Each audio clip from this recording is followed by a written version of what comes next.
folks, welcome back to Jerome Bee Farm and Homestead. It is Saturday, November 27th, and that's Bedlam Day here in Oklahoma. That's when Oklahoma State plays that nasty old cheating university over there in Norman, Oklahoma. They call themselves the Sooners. So the Sooner mascot is actually the people that came and cheated and went in before the land run officially started. They were called Sooners. So that's their mascot, bunch of cheaters.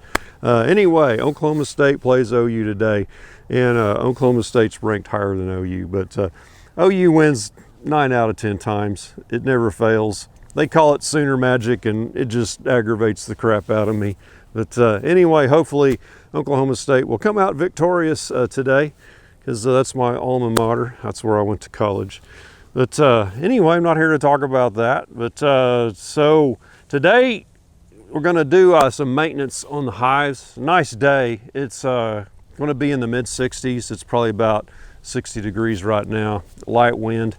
So I'm going to be doing a couple things. First thing I'm going to do is go around and put on entrance reducers on all the hives and put them on the small entrance right there, and that'll keeps them a little warmer inside and reduces it down to where they don't have much of an area to defend, because the bees are going to be clustered up, you know, when it gets cold. Here in central Oklahoma, the bees break cluster quite a bit, because we'll have, you know, some cold weather for a week or maybe two, and then it'll warm back up. So it constantly does that. So Oklahoma beekeepers, you really need to watch out early spring for starvation, because all of that activity they do during the winter, flying, they're burning up resources, they're using up their honey, and they can actually run out before the nectar flow starts in the spring and starve out. So you got to check them, you got to grab those hives, lift them, and make sure they're not like feather light. If they are, you need to get some sugar on top of them. So we're going to be putting the entrance reducers on, and also I've got 3 single deeps. One is down here. That's the Wildflower Meadows hive from the queen they gifted me, and it's built up. It's pretty strong. I'm just going to leave it, and I'm going to overwinter that one the way it is, since it's so strong. And I've got hive 1, which is a combined, right now 1 and 6 were combined into 1, and I reduced it down, and it's still not that strong. And hive number 5, which has struggled pretty much all year. Don't know why. They just haven't thrived, but it's a small hive. So I'm going to put 5 on top of 1, and I'm going to use this double screen board. So this combines your hives, but it keeps the queens separate. So in the spring you can move them back apart. They just share warmth. It's got about a 3/8 thick board here and a screen on both sides of it, so the bees can't touch. So they keep their individual hive identity, and they don't know any different. They just benefit from each other and the warmth. So how does the hive on top have its entrance and exit? So this particular double screen board, and I got it from Man Lake, has these little entrances that open and shut, and you can do it for the top or the bottom. And it also has them on the sides, so if you want to put your entrance on the side, top or bottom, you can. And what I'm going to do is I'm going to put the entrance for the hive number 5 on top, and I'm going to open that right there, so the bottom hive can't come and go out of this, because I'm going to leave this one shut. So they won't know any different, and this will be the entrance exit for hive 5 on the top. So since it's so warm, the bees are flying a little bit right now, so I don't want to do this combined right now, but I am going to put this on there on hive 1, get it prepared, so this evening when the sun starts to set, all the bees are in hive 5. I'll go ahead and grab them and just set it right on top of here. So I'll try and capture that this evening and add that to the end of this video. But right now, let's get started getting our entrance reducers. Oh, one other thing, I still have a robbing screen on hive 14, so we need to get that off of there. So let's get started. Okay, we can get this robbing screen off of here. We don't need it anymore. So I put this on here when I put some feed into a frame feeder in there, and it had a little bit of feed stimulant in it, and we had some robbing going on, so I got this on there real quick. So you can see the home bees know to go in and walk across and go through this entrance right here, and any bees that try to rob, they just come up here and they just bump in this screen and they don't ever figure it out. But the ones that live here, they got it down, and they know that that's their entrance right there. And you can open and shut these little doors right here if you want, and you can shut this one off too, so you can lock it down. So if you want to move this hive and lock them in overnight, you can do that, and move them the next day. So let's get this off of here, and let's see if we can get us an entrance reducer on there. Sometimes these are a little hard to get in there and they don't fit quite right. If your hive is built to the right dimensions, it should fit no problem. And it looks like this one's going to go okay. Sometimes they need a little tap.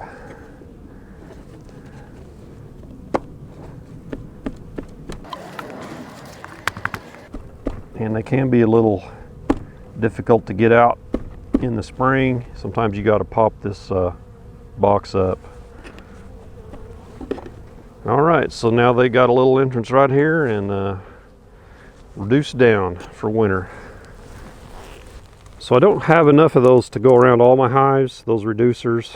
I think I'm like 8 short. So these ones like this that have the blocks, and it's reduced down pretty well to a small entrance, I'm just going to leave those. And I really don't like to overwinter them like that. Really, you shouldn't put blocks like that on there, because when it rains, water holds underneath those blocks, and it's going to cause premature rotting. So, but it's easy, it's quick when you want to reduce an entrance. And I've got these blocks laying all around here, different sizes. So I think right there's some. But so when you want to reduce your hive down real quick, that's a quick, easy way to do it. So here's that hive 14 that had the robbing screen on it. So you can see they're kind of confused there. They're up around where that entrance was trying to get in.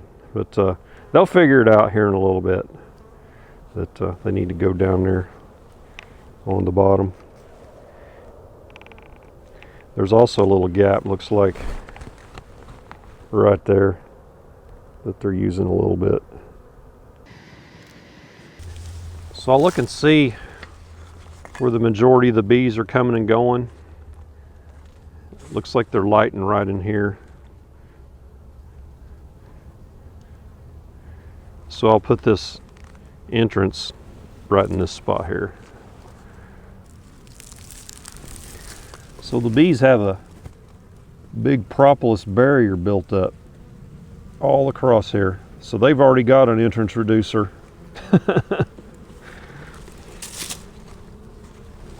I just got to make sure I don't block them off.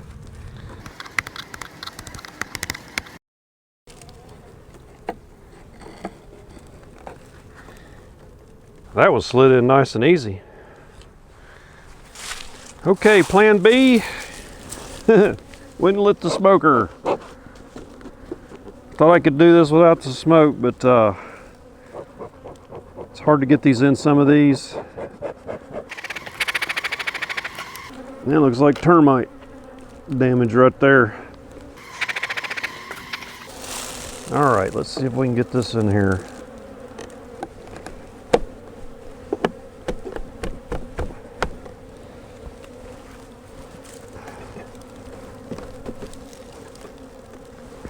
Yeah, we've got some rot going on here. There's like fungus growing and termite damage right there.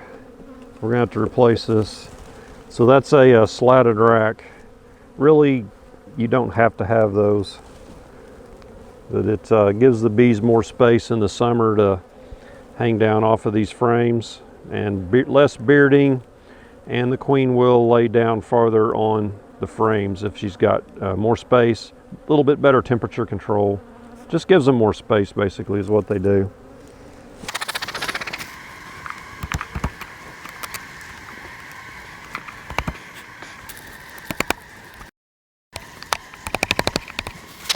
Okay, that's hive 5. We're not going to do that one because we're moving it.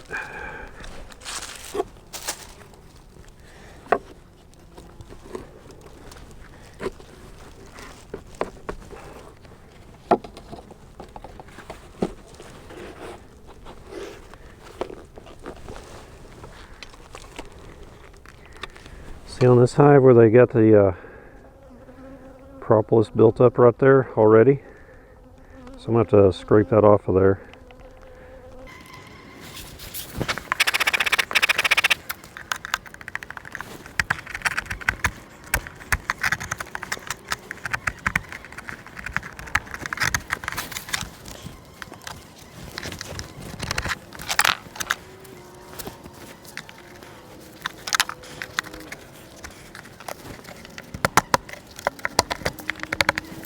Okay, here's hive 1 where we're going to do our double screen combine, and they've got their entrance pretty much propolis shut there, so I'm just going to leave that one alone, and I'm going to get that double screen on this one here right now.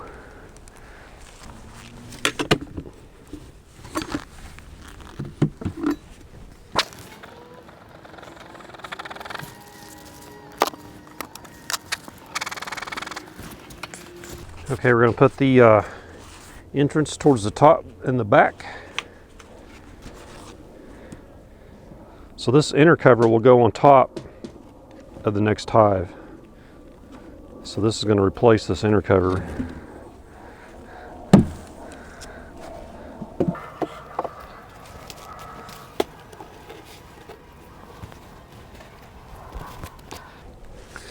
Which I'm just going to set it on here for now.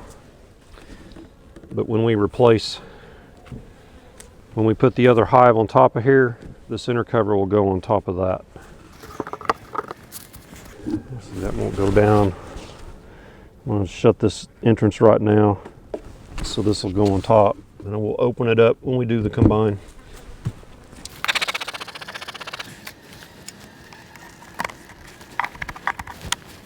That was easy. That's the way I like them. Need to get these out of here.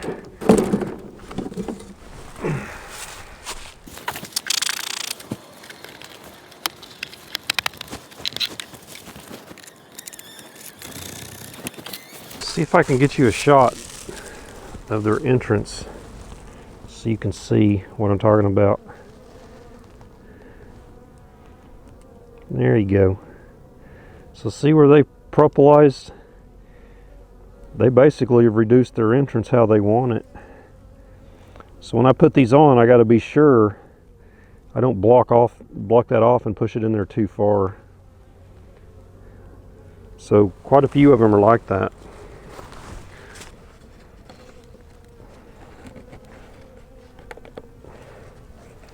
Something else I want to do on this hive, this bottom is not lined up properly.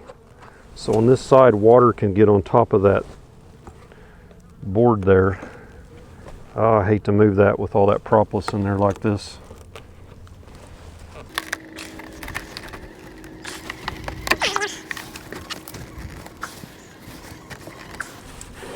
So you don't want bare board showing on top where there's no paint, because that's going to just make it rot faster. These bottom boards are probably, oh, I'd say 5-6 years old now. And they've held up pretty well. I gave them 2 good coats of paint when I put them out. All right, I'm just going to leave it like that.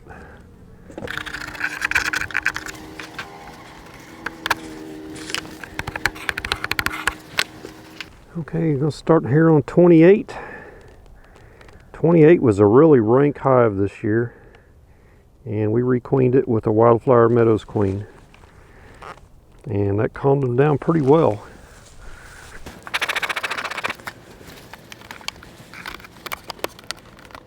So this is the 27-26 combine. I've got it reduced with a brick and the block. I'm just going to leave that. I'm going to leave this one. And I want to concentrate on these ones that don't have anything on the front.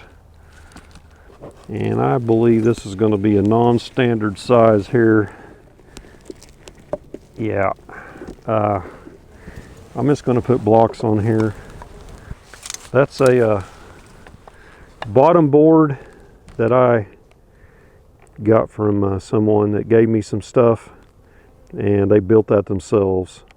So those shims there, they should be 3/4 inch. You can tell by looking at them they're not, because that piece of wood's laid down flat instead of on its natural cut that came from the lumber yard to be 3/4, like from a 1x.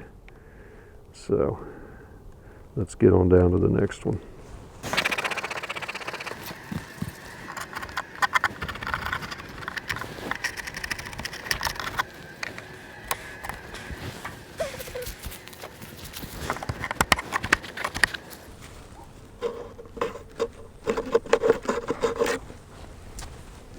This hive here has definitely got termite damage.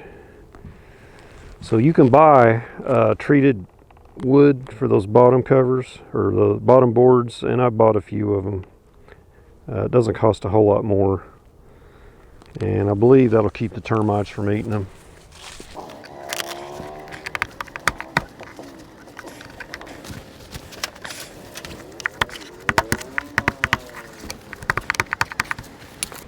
Bees are bringing in a little bit of pollen. This one's open.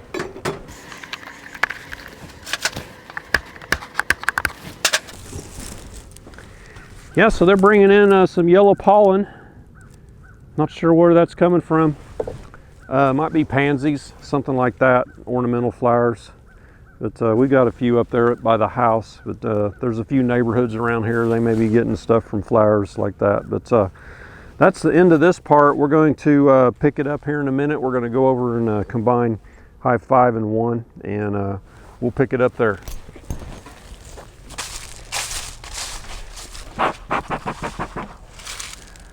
Okay, so it's 5 o'clock, the sun's setting, and it's a little bit of cloud cover, so it's getting dark a little earlier than normal. Most of the bees are not flying anymore. I don't see any flying around, so let's get this Hive 5 put over there on top of number 1. So I think what I'll do is I'm not even going to pop the top. I'm just going to take this box right here off of the bottom and just set it right on there. Let's get it broke loose.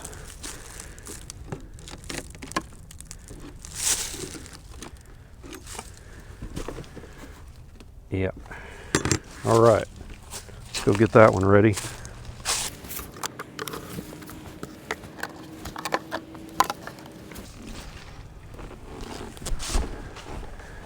Okay, so the front of the hive is on my right hand side, so I'm going to put that to the back.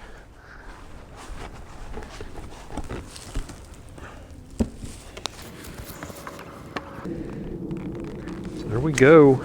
Got it set on there. It's not sitting straight though, and I was looking at it, there's a big chunk of propolis.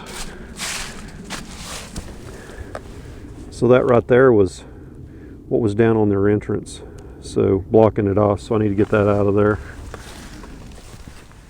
Okay, I've got the propolis cleaned off of there, and here's our little entrance. So I'm going to leave this shut for 2 days to get them to orient to this location before we release them. Otherwise, field bees, when they go out and they do whatever they're going to do out in the field and they come back, they're going to go back to Hive 5 location. They won't come back here. So we don't want to lose our field bees. So we'll keep them shut up for a couple days.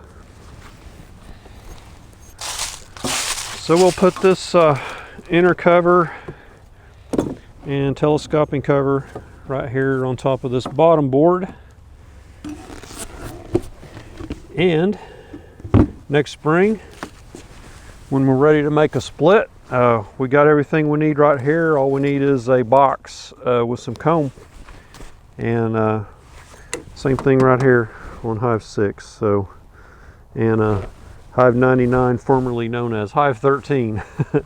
So that's the end of the video, and that's pretty much it for beekeeping season down here in the hives. I mean, we'll do walkthroughs and check on them. I will put up a fence to keep the skunks out, and next thing we'll be doing is rendering our wax from our cappings from our honey harvest. So that's it. Give me a thumbs up, and don't forget to subscribe on your way out, and we'll catch you on the next beekeeping video. Y'all take care.